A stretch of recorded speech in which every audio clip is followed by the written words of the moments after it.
Okay. Ndubawe oba sirubawa. Mbuuza gwe alaba video eno. Ndubawe oba sirubawa. Woba ogamba ndubawe mu comment section gamba ekintu kimu. Simple tuwe. Mba nyingiddewo tambuza video etuuke ku buli munnayuganda because kino buli muntu asaana n'akyerabirako. Because we didn't know nti tulituuka wano we tuli. Kati vuga video. Ntandise bwe nti. Wewabaayo omuntu yenna akeera ku makya n'agamba nti National Unity Platform si y'amaanyi. Taata maama kojja ssenga mukwano gwange muganda wange. Mukuba oluyi. Omugambe genda kumaaniina. National Unity Platform efufugazza district ya Ssembabule negiteka mu kanyuweti egiina mu ttaano zaayo. Lwaki njogedde bwe nti mu bantu bonna NUP we yawa kaadi okukiikirira ekibiina ku kaadi ya National Unity Platform mu district ya Ssembabule, omuntu omu abasinga gwe tubale tunyooma nti talina amaanyi ate n'aba NRM bavuddeyo ne bakakasa nti agenda bakuba ekigo. Okategedde oba nkakuddiremu. Tambuza video. Gwolaba ku screen yawo omukyala bamuyita Hanifa Kawoya n'omulala bamuyita Nina Rose. Abasinga bamuyita Nina Kankunda, abasinga tumanyira Nina Rose. Hanifa Kawoya yakiikiridde NRM nga flag bearer waayo ku kifo ky'omubaka akiikirira abakyala be Ssembabule. Nina Rose yakutte bendera ya National Unity Platform ng'omubaka omukyala owa district ye Ssembabule. Nina Rose agenda kubisanya n'omukyala amuzaala, a woman that is 68 years. Nina Rose gwagenda okubisanya naye. Omukyala abadde mu byobufuzi by'eggwanga lino okumala emyaka era kino ekifo akibaddemukko. Y'omu ku bassenkaggale mu kibiina kya NRM. Omukyala oyo avuddeyo neekubira enduulu eri bakama be nti bannaye akakazi kagenda tumegga ekigwo. Essaawa zino Nina Rose yeetaaga essaala zammwe because bano abantu basobola okukola anything n'okutta batta. Kati njagala owuliriza ebigambo bya Hanifa Kawoya nga justifyinga nga akkiriza nti mbutuufu NUP etugobye mu Ssembabule. Tambuza video bampita simple. Naye bw'olaba nga NUP wano waliwo NUP eyatuleetedde woman MP mu constituency eno ekitabangawo kubanga nze mpadde woman MP. Mvuganya nani? Honorable Kabasi. Wachi wa NRM. Netwe kubanga tuli bachi be NRM. Eriko owa NUP n'oyo gosanza ine nkumbi. Mwe bali abasinga. Katwine ekizibu. Woman MP wawa one. Candidate wa NUP naye wa one. Ne ba independence mwe bali. Kati oyo wa NUP ye ataraze mu bitundu byaffe kumarako district. Ogenda ku mikutu n'osangawo aba NRM nga bakugamba nti wa NUP gwe tugenda naye n'endyoka nisikolereza n'envuma n'enkowa n'eneba. Alright, yoyo Hanifa Kawoya nga justifying how strong Nina Rose is in Ssembabule district. Okategedde. So, awo we tuli right now.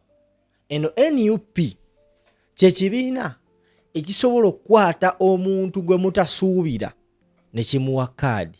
Wallahi na Rose nga tufem ate najjayo obuwanguzi. Okugeza.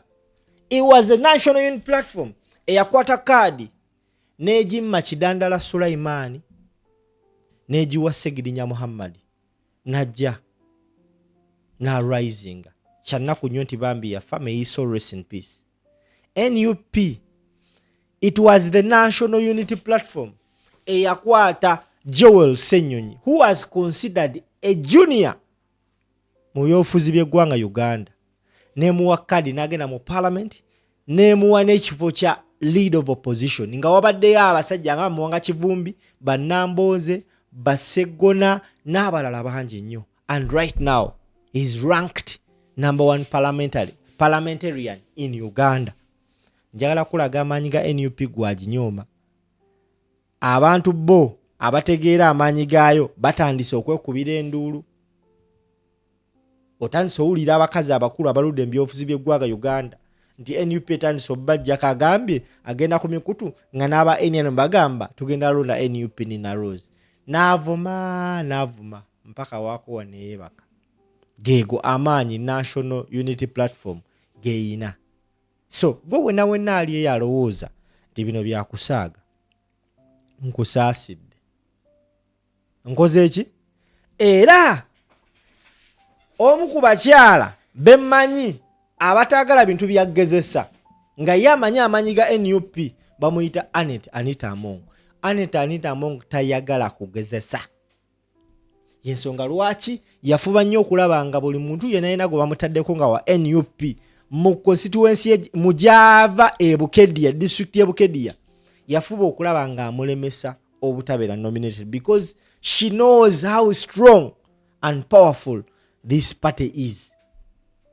Era nagamba luli gwa azenga ngoberera mbadde nga akugamba nti bana abantu kye baalabako mu kalulu ka 2021 they are not ready okubeera nga bakifeesinga.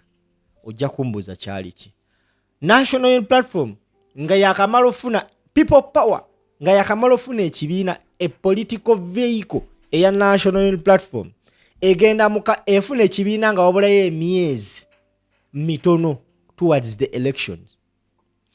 They used emyezi emitono ne bamobilizing ne basobola okuleeta ababaka abasuka mu 50 mu parliament. Abasinga bali balowooza nti kana akabiina kazze muyaga gwa kuyitawo gugende.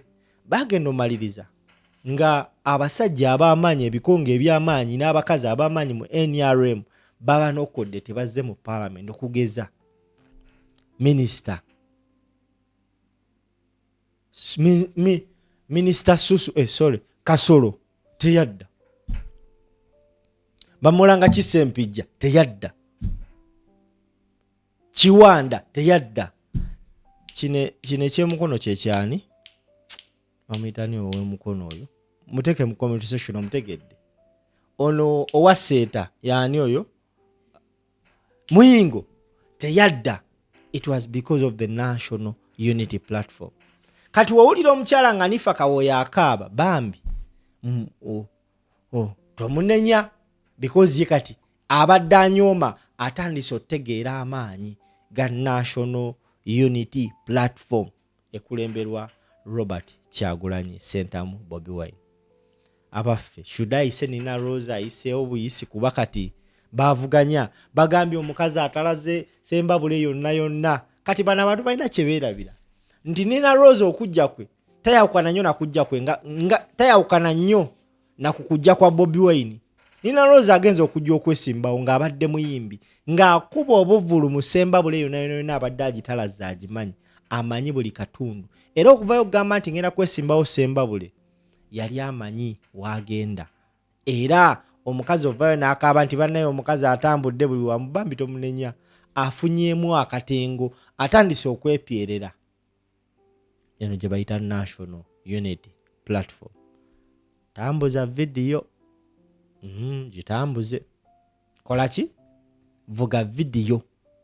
Mu mbeera y'emu maliriza gwe atulaba atuwatching right now nga nkutegeeza nti oyo yenna eyandyagadde ekirabo kya Christmas omwaka guno nkwanjulira Jolo Quality Properties bakakensa mu real estate consultancy.